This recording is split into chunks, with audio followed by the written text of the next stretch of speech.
Hi, this is Roger Moore, and you're listening to James Bond Radio. Welcome to James Bond Radio, the comics of Bond. I'm always excited when a new Bond comic comes out, and Dynamite Comics, who has currently has the comics license, have a new comic called James Bond, Agent of Spectre, and I read the first two issues. It's very thrilling, and it's an innovative kind of new approach to telling an original Bond story. And it should be lots of fun to see the story as it unfolds. It involves Bond being recruited by Spectre and sort of becoming a double agent. So that kind of story, I don't think has been told in quite that way before. So I'm excited to see what happens. So I had the opportunity to speak with the writer of this new comic series, Christos Gage. So without further ado, here's my interview with Christos Gage.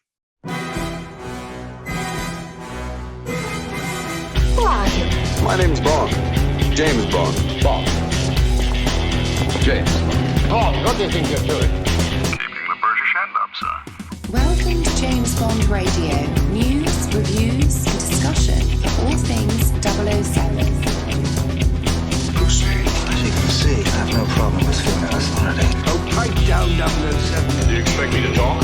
No, Mr. Bond, I expect you to die.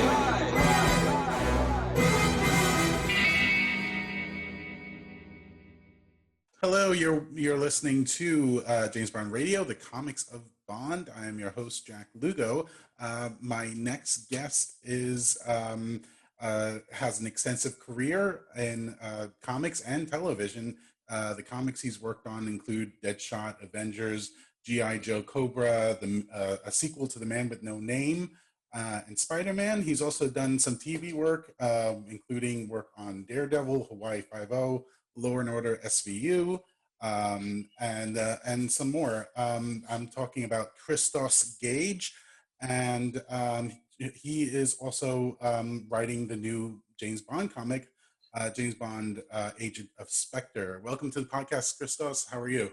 I'm well, thanks, and thank you for having me. And I would note that I currently have a cat in my lap, like the movie style Blowfield. Oh, that's perfect. Because I was trying to keep him from walking across the keyboard. Oh, well, that's great. Now you just need like a fancy chair to go along with it, and exactly, and a whole maybe a monorail or something. An underground monorail. Yeah. So thank you for coming on the show. Normally, what we do is we start off the interview with some quickfire questions. Now, the quickfire is a bit misleading because you can take as much time as you want answering these questions. Some of them, okay. There are no wrong answers, by the way. This is just sort of our listeners to sort of find out what your taste in Bond is, and just to sort of get to know you a little better. Okay. So you ready? I'm ready. All right. So first question, question 001. What is your favorite Bond film? So nostalgia has a lot to do with this, but it's Moonraker because it's the first one I ever saw when I was a kid, and it's like Flash Gordon. You know what I mean? Like I can't help but love it. I was a little kid and I was like, oh my God, this is the greatest thing of all time. So there you go. Yeah, no, and the ones that we get introduced to as kids are sort of have a special place to us. Yeah. So, I could totally see how Moonraker can do that for you. Yeah. So yeah, that's great. Question 002. Do you have a favorite Bond book? I'm gonna say Thunderball, and that's probably influenced by the fact that I just reread it to write this miniseries that I'm doing for Dynamite. But so it's maybe freshest in my mind or most impactful. But I really liked the way that the characters were, introduced, especially Blofeld, who's quite different, as you know, than in the movies, and the way it didn't try to wrap up everything neatly in a bow, but it had a lot of. I don't want to say it felt real because obviously it's a heightened, adventure story type of thing. But I understand why Ian Fleming's writing was so popular at the time, and why his own experiences brought a certain level of verisimilitude to it all. Yeah, no, that is a good one. And also, I think, Blofeld, his characterization sort of changes a little bit from book to book. Yes. It's sort of interesting how that develops. Yeah. So yeah, no, that's great. Question 003, your favorite Bond woman or female character in a Bond? I have to say Ursula Andress. Funny Bond woman story. When I went to film school for screenwriting, I went to the American Film Institute. Famke Janssen was supposed to be in my class, but she got the role in the Bond movie and did not end up going to film school after all. Oh, wow. Or needed it. Oh, so did you ever get to meet her or no? No. Okay. That's interesting. You had that connection, and obviously Ursula Andress, classic Bond woman. I mean, obviously she kind of launched everything. Oh yeah. So that's great. Like everything goes there, she's the archetype. So 004, who is your favorite Bond actor? Connery. Yeah, I mean, say no more. Much as I love, they all have different good qualities. Obviously, Roger Moore was the first one I was exposed to. He's great. I think Daniel Craig is great, but Connery is just, again, the archetype. He ticks all the boxes. I mean, obviously, all of them have great characteristics that make them Bond. But Connery, I think they obviously they sort of started with him, and he had all the sort of characteristics that you would imagine Bond would have. Whereas I think some of the actors who came later, even though they were great, they didn't tick all the boxes the way Connery does. So I think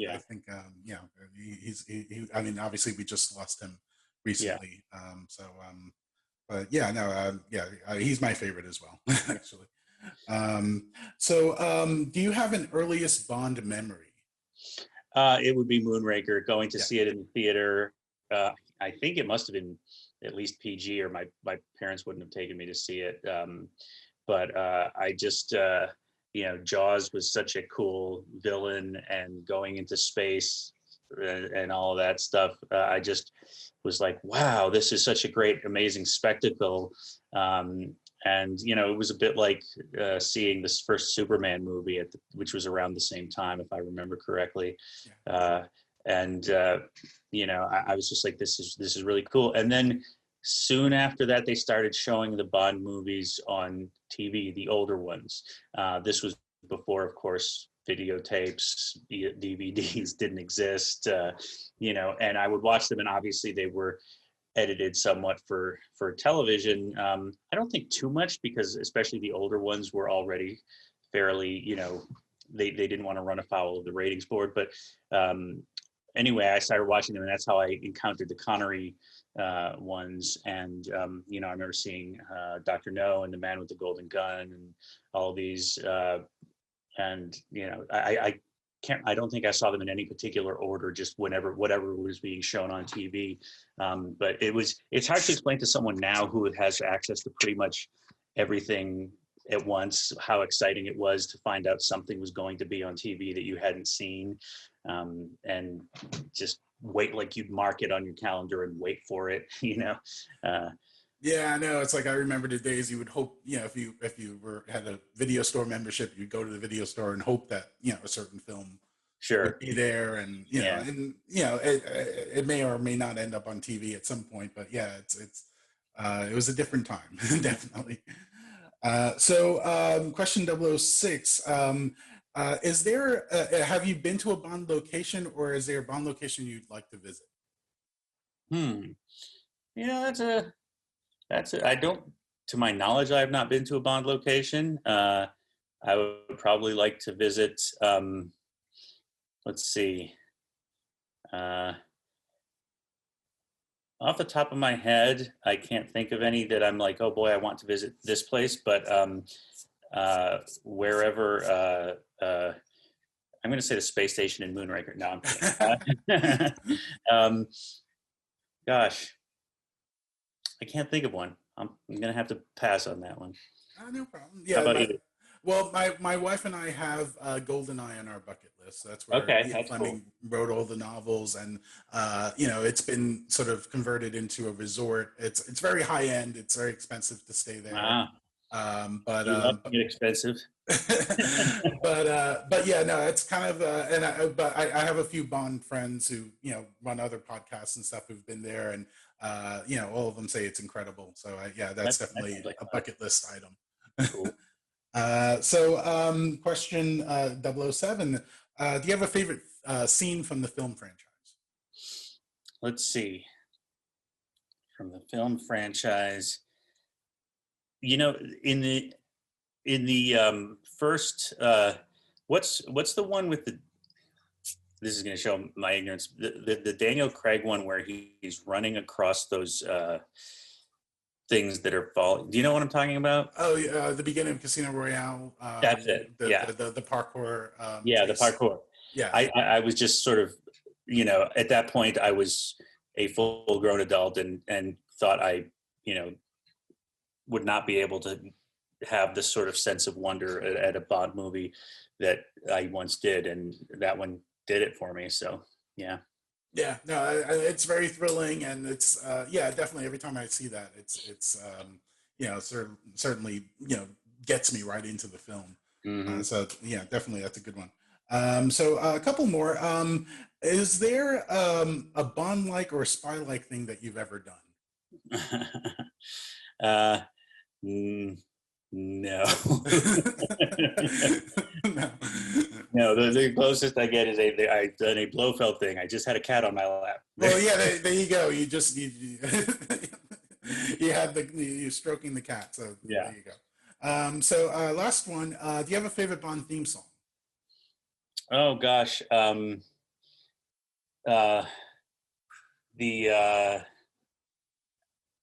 probably, and it's a bit corny, but For Your Eyes Only. I also like, of course, Goldfinger, and what's the? Oh no, I'm sorry. My absolute favorite is Duran Duran, A View to a Kill. Oh, yeah, that's a good one. Yeah. That's a great song, and it's the one that you just sort of rock out. It's like it's not like I guess before that song came out, you wouldn't have imagined Duran Duran as a band that would have done a Bond song, but I think it's I think it's a perfect song for that film. And if you remember the video at the end, he goes, Bond, Simon Le Bon. Yeah. It's corny but cool. I was like, that's so awesome. That's great. So let's talk about your Bond comic, Agent of Spectre. I've actually read the first 2 issues. It's very thrilling so far, and I'm looking forward to how it. I'm looking forward to this to reading the rest of the story. How did you get involved with writing it? Well, I mean, I've had a relationship with Dynamite Comics and Nick Barucci, the owner, for some time. As you mentioned, I wrote A Man with No Name comic book that was sort of a sequel to the movie. I reached out to him and said, hey, I've got a hole in my schedule. Have you got anything available? And he's like, would you be interested in doing James Bond? I was like, yeah, are you kidding? I've been writing comics for at least 15 years now, and that's like one of the big characters I've never had a chance to do. So I pitched. Actually, the first and only pitch I did was the Agent of Spectre one, because I was really interested in. I think the editor Matt Idelson said we'd like to do something with Spectre and Blofeld if you're interested in that. We don't want to force you to do it if you don't want to, but if you're interested. And I was like, actually, I would. The fact that there's this public perception of Blofeld from the movies, which has, of course, been affected by the Dr. Evil, thing. It's almost become a stereotype. Whereas the treatment, especially in the first novel, he's actually a former Olympic weightlifter, I believe, and he's a huge man who's a very much a physical threat to Bond. And I thought I really want to explore that. And then I came up with the idea of a sort of a civil war within Spectre and Blofeld and Bond, Blofeld forcing Bond to work with him. I thought was interesting, and it ties into the whole sort of a theme that I explored in G.I. Joe Cobra, which is if you walk among monsters, can you do that without becoming one yourself? So. Yeah, I mean, it's definitely an angle that you wouldn't normally think of when it comes to Bond, and that's what makes it unique and exciting to see how that's gonna turn out. And like you said, I Blofeld being a physical threat to Bond is something that happens in the books. It hasn't so much happened in the films, right? So it's a welcoming thing to sort of see that, and the way Blofeld's depicted in your comic. He's a bulky physical guy. He's obviously, he can hold his own in a Bond. And I always think of there's a samurai sword fight that Blofeld has with Bond in You Only Live Twice. I'm like, I want to see that Blofeld. Blofeld who could really hold his own. Because I think we've had enough of like the kind of stereotypical, Donald Pleasance sort of. I mean, obviously, I love Donald Pleasance, and of course, he was great. But I think it's time, to sort of get the Fleming Blofeld, who has that physical agility. Give him a chance. I mean, I think Telly Savalas on Her Majesty's Secret Service, had that physical threat aspect to him, but not so many of the other film Blofelds have. Here's the most Bondist thing I've ever done. I met Telly Savalas. He was a friend of my dad's because he's Greek, or he was Greek. My father, who's still with us, is Greek, and he's a pretty well-known Greek journalist and writer. And so he knew Telly Savalas, and we lived in Greece I met Telly Savalas a couple of times. Once they filmed an episode of Kojak in front of our apartment building in New York, and he came up to say hi. Oh, wow. And then I don't remember that because I was too young, but then I remember being in the Hilton in Athens. This was probably late 70s, maybe very early 80s. And we went to the pool, and here comes Telly Savalas in a Hilton robe with his bald head. He's all tan, and he's like, "Hey, Nick," that's my dad. "Hey, Nick, great to see you." And he was just so Telly Savalas. He was great. And I think he's probably the closest the movies have come to the book version of Blofeld. Yeah, no, I agree. Your dad was on a first name basis with Telly Savalas. That's pretty impressive. That's great. So when it comes to writing a Bond comic, how does that compare to some of the other comic work that you've done? I know you've worked in comics for a long time, and you've done a lot of other intellectual properties. Well, I mean, it's like anything else. You familiarize yourself with what's come before, and there were some really terrific Bond comics that have already been done, and I was lucky enough that we got the artist for several of them, Luca Casalanguida, to draw this one as well, and I was so happy about that because he's so good. He has a very sort of gritty, stylized style, but at the same time, it's very expressive, and action-packed. And he sort of, like you said, checks all the boxes and does everything so well. And his version of Blofeld was really, really well done. I wrote for the Daredevil TV show, and I was like, I know he's sort of like Wilson Fisk, but I don't make him bald. I don't want him to look too much like Wilson Fisk. And I think he did a great job with Blofeld and everything else. So I familiarized myself with all of that, and then thought, okay, so at the end of the day, you're doing your version of it. So how do I want to do it? And so the first issue, I did want to start out sort of a bit like you expect from a Bond film with an action scene. It wasn't as elaborate as you're going to get in a Bond film because I only had like 5 pages to do it. But I was like, let's do that. And then, I referred. It's kind of like a pre-title sequence, It's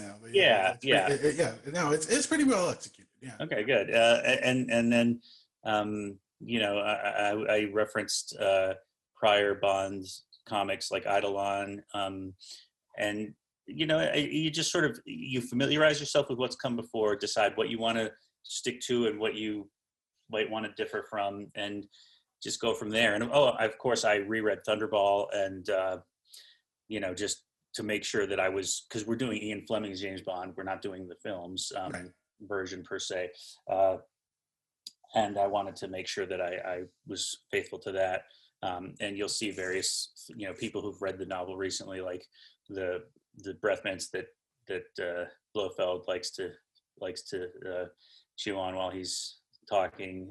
That's from the book, and the way he signals approval by saying "I am satisfied." I put that in. So trying to be true to that, and then at the same time just having fun. I mean, if you're not having fun writing a James Bond comic, then you're doing something wrong. And there you go. So what motivates Bond in your story? Like, how would you define the Bond comic? Because obviously everyone, there have been obviously various interpretations of Bond throughout the years, and not just from the Bond actors, but obviously the writers have to think about who Bond is as a character. So how did you arrive at that? So I decided that this version of Bond is one who has essentially, given his whole life to his job. He doesn't really expect to survive it. It's not like he doesn't enjoy things in life like good food and women and drink and what have you. But there is a degree of, maybe in his 20s that was exciting, but this Bond, as Blofeld discusses with him when he makes his offer, which is he's blackmailing him by saying, if you don't work with me, I'll kill your best friend, Felix Leiter. But also he's saying, hey man, I'm thinking this Bond is probably in his mid to late 30s. And Blofeld is saying, look, you might actually survive this. And then what have you got? You're going to be used up. You're going to be, you've seen the movie The Wrestler, and that is what a lot of professional wrestlers are like. When they're older, their bodies are destroyed by the age of 50. They need a cane, and essentially my thinking is that this Bond is a little bit more aware of his own mortality, not afraid of death, but if anything, more afraid of living. So while I didn't expect that anyone reading the first issue would come away from the last page thinking, oh wait, Bond is really legitimately throwing in with Spectre here, they would, spoiler alert, he's got a plan to bring Spectre down from the inside, which we get into in issue 2, which hasn't come out yet, I don't think. Maybe it has. I did want that to be something that is top of mind and thought about. Like, it's one thing to say when you're in your 20s, you're giving your life for Queen and country, and it's quite another thing when you're pushing 40 and you actually have. So I did want to, that was an aspect I wanted to explore that I hadn't seen a lot of, and I thought would be interesting.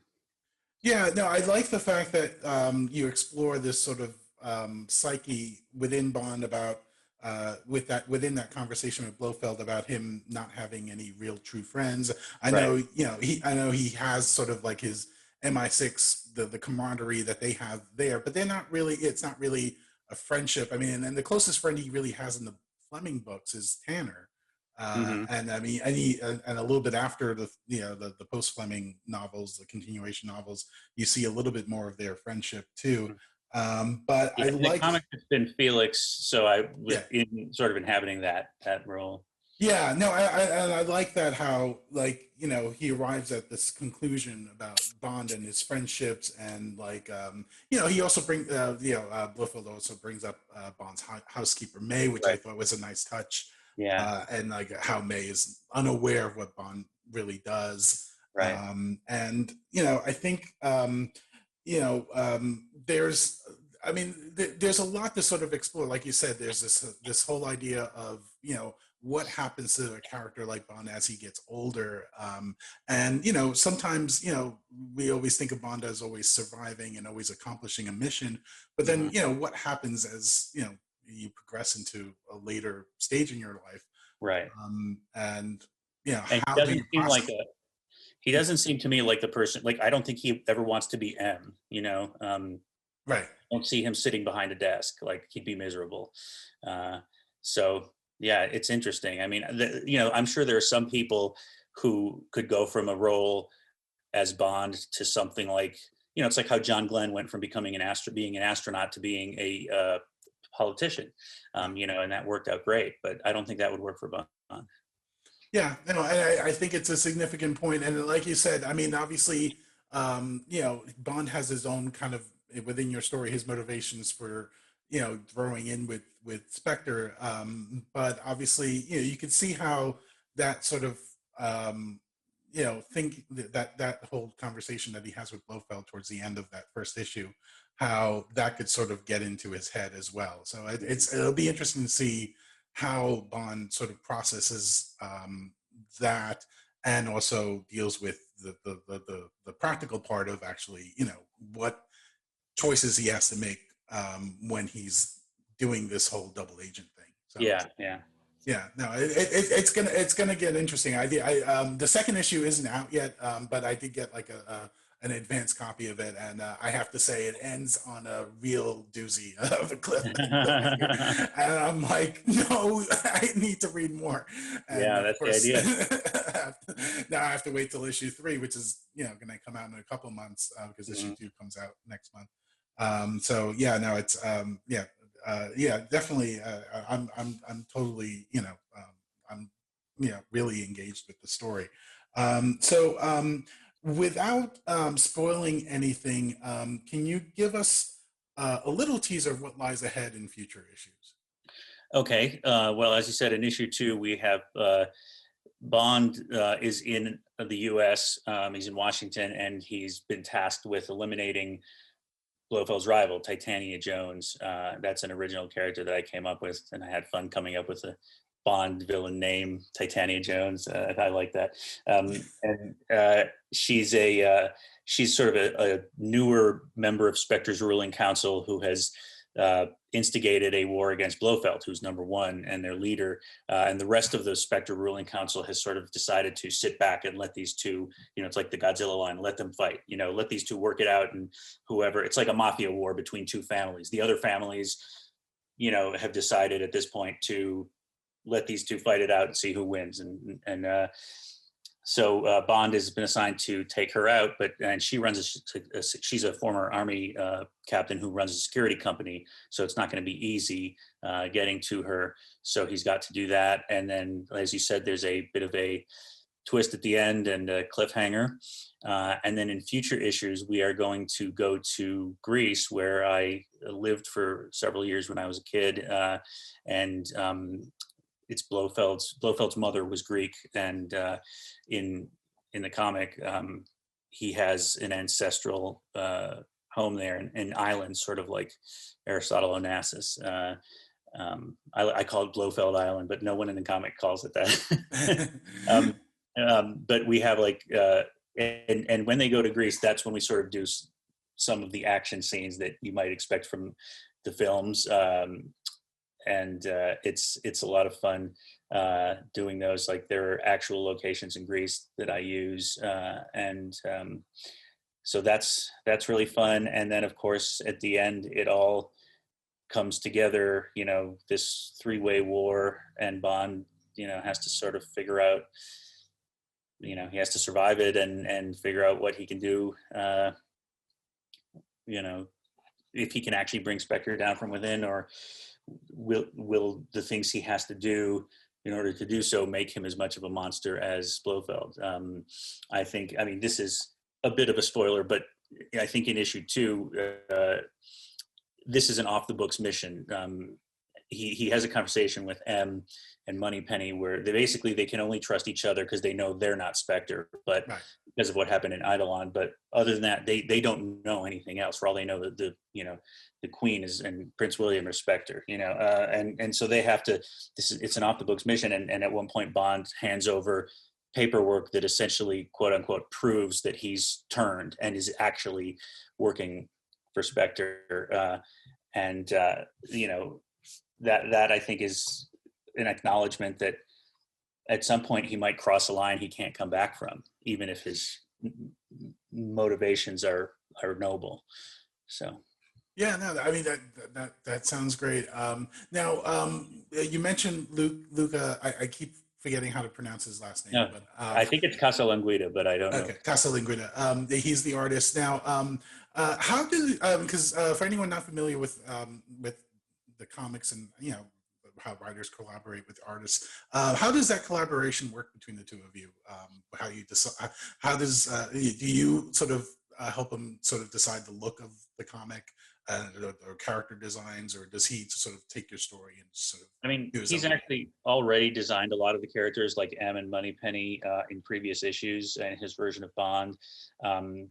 I provide a bit of guidance with Blofeld, although, like I said, it's pretty much the Ian Fleming version and Titania Jones. But the artist is the co-author of the comic and also is the visual expert. So I think for any writer to try to too tightly control what an artist does is a mistake, and also the artist isn't going to be happy.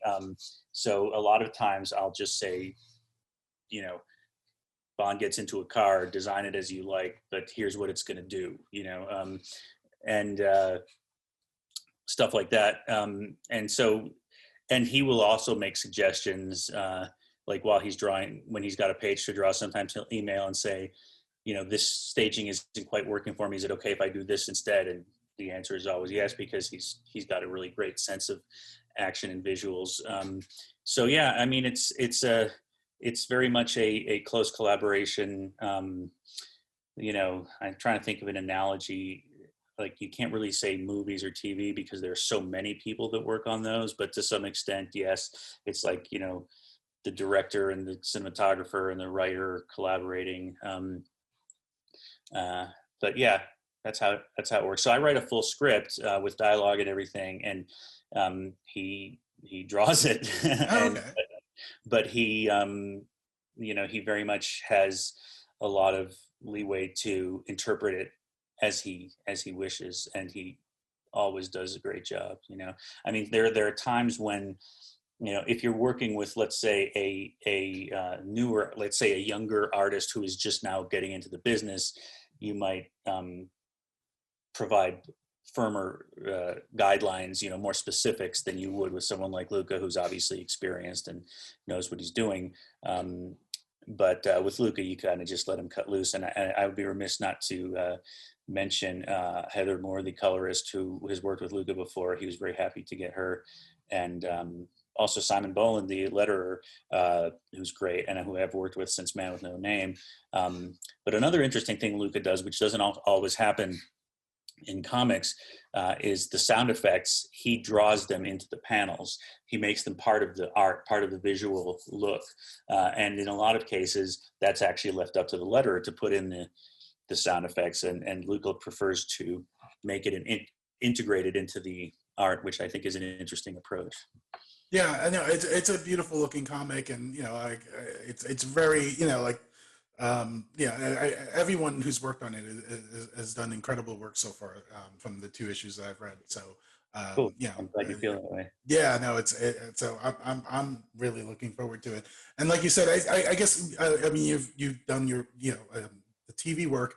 It's like you so it sounds like like when you write a screenplay for a TV series like SVU or something like that, the director obviously it's once you hand in your script, the director sort of takes over and they could make changes, or they can obviously adhere to closer. That's how it is in movies. In TV, really the showrunner is in charge, and so the writer is the boss. Mm-hmm.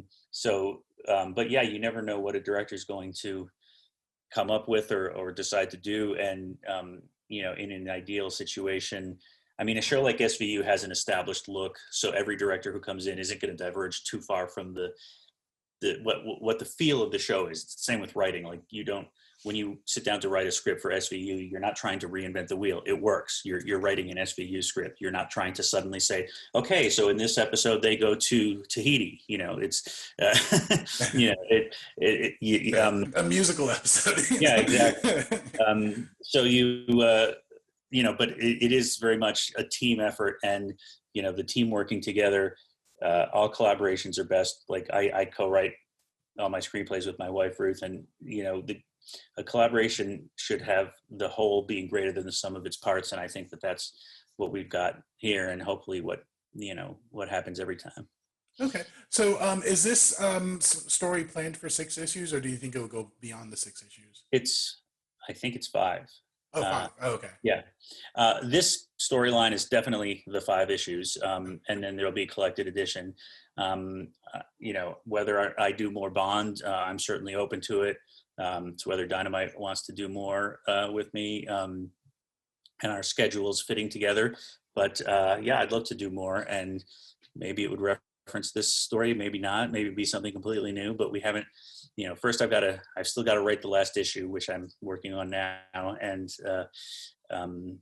then we'll think about what's next. Okay. Is that a lot of pressure? Like once the first issues of the comic comes out and you still have issues to write, is there like an increased sense of like pressure to sort of wrap, now that you're wrapping up the story, to writing it, can that get a little overwhelming for you? Not really, because there's an outline that I have submitted and that I'm working off of. It's more when you're writing, like, let's say an ongoing series, like when I was working on Avengers Academy, that has that is just continuing on, and like you're at issue 10 and the fans are reading issue 5 and they start coming up with like theories or ideas or whatever, and what I want these 2 characters to get together romantically, and I want this to happen, and I want that to happen, and does that ever influence you, and the fans start reading the work as you're kind of wrapping it? The problem is, I think if you give in too much to that, to pleasing the fans, if it's not consistent with your vision, it's not going to work. I mean, even if it's a good idea, but it's not what you feel is right, it's not going to work. So you have to do what you think is right. But there are definitely times when, somebody might come up with an observation about a character or an idea, like, and obviously you can't use story ideas. Like a lot of times I have people message me on Twitter, hey, can I pitch you a story idea? And I say, I literally can't, because I could get sued for, not that I would intentionally steal someone's idea, but like, let's say someone pitches me an idea and I say, oh, that's interesting. Yeah, you should do something with that.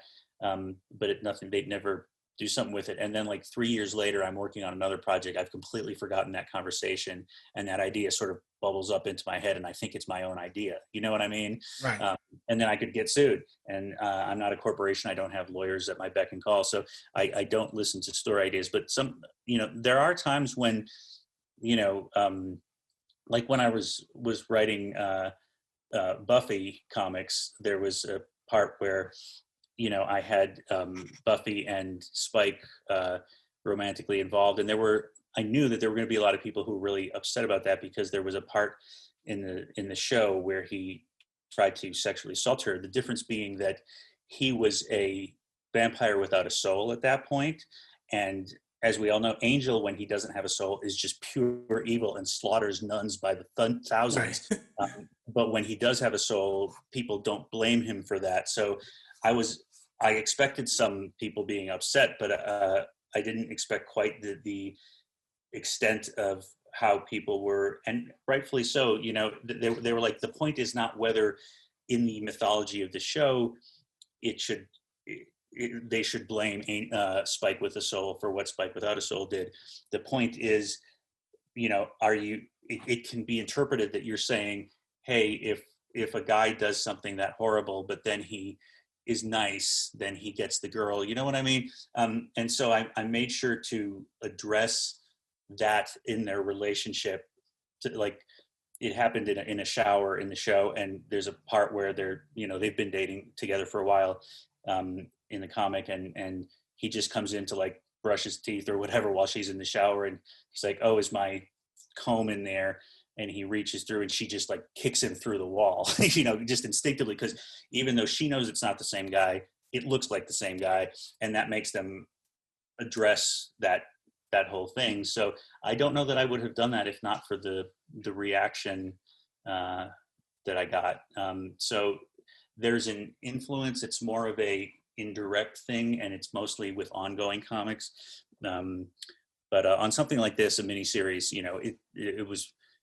I'm not changing what I'm doing based on the fact that the first issues come out, and thankfully people have liked it, which I'm thrilled about. But it's thrilling. I mean, I think it's sort of interesting because I'm always curious about how writers sort of process approach things from a process perspective, like, and how they process the feedback, and and as you described, you're writing an issue, your final issues for this comic as like the first issues have come out. So I always I'm curious as to what that's like, in terms of how you process things and get the fan reactions and stuff. So it's just interesting to hear, and then your experience with the Buffy comic, how that sort of reaction influenced what you decided to do there. That's very interesting. I know you mentioned before your prior experience with Dynamite was the Man with No Name, like a sequel to The Good, Bad, and the Ugly.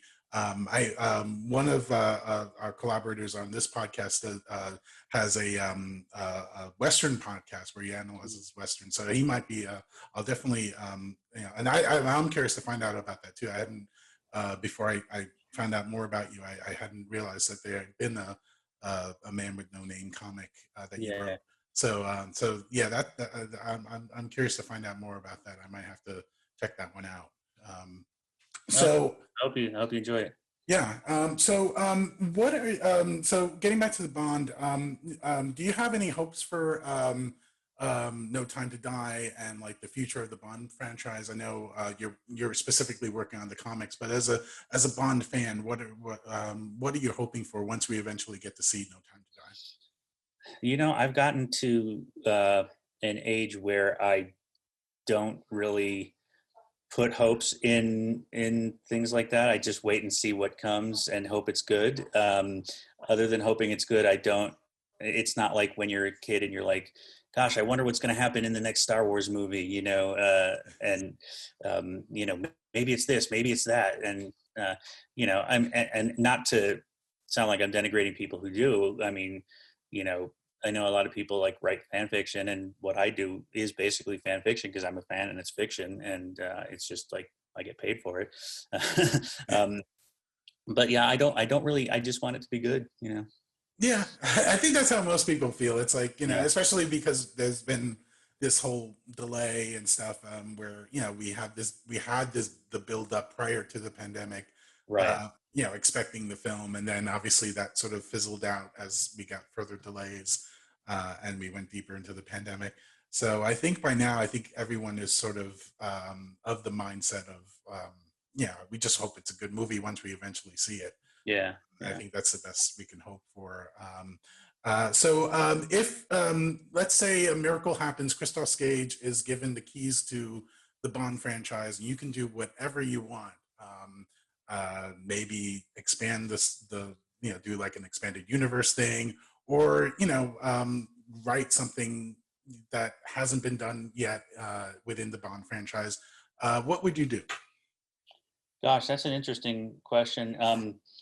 I would probably like to really delve into Spectre or a similar organization, and how does it work on the inside? Like, we see some of that in the Fleming novels, but obviously that's in a Cold War setting. And, like, would the present day Spectre, be involved really in terrorism, or would that just be, they were a very business oriented organization, so does modern terrorism equate with that? I think they'd find a way that it would, but, and I suspect that they would use terrorists who actually believed in the cause, but the people at the top would not be believers in the cause, and just stuff like that. I'd almost want to do like a Spectre comic. Yeah, which is kind of what you're doing, with the Agent of Spectre, and it's interesting. I know there was that one sequence in your comic where you mentioned that like Spectre has changed since its Cold War heyday. Yeah. And that and that was in reference to the way they do the prefix numbers, and obviously Blofeld is Spectre #1, and and Titania Jones I think was #7, and how and in the Cold War they changed numbers sometimes, but now current day they're kind of fixed, and in your story.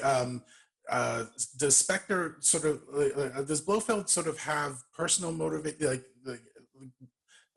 personal, like a personal vendetta that he's trying to execute, or is it more like a business like a business thing where, like you described, it's more motivated, and like the people underneath sort of like are genuine terrorists, but he's kind of like trying to do it as like a sense of greed, to sort of fulfill his own sort of whatever.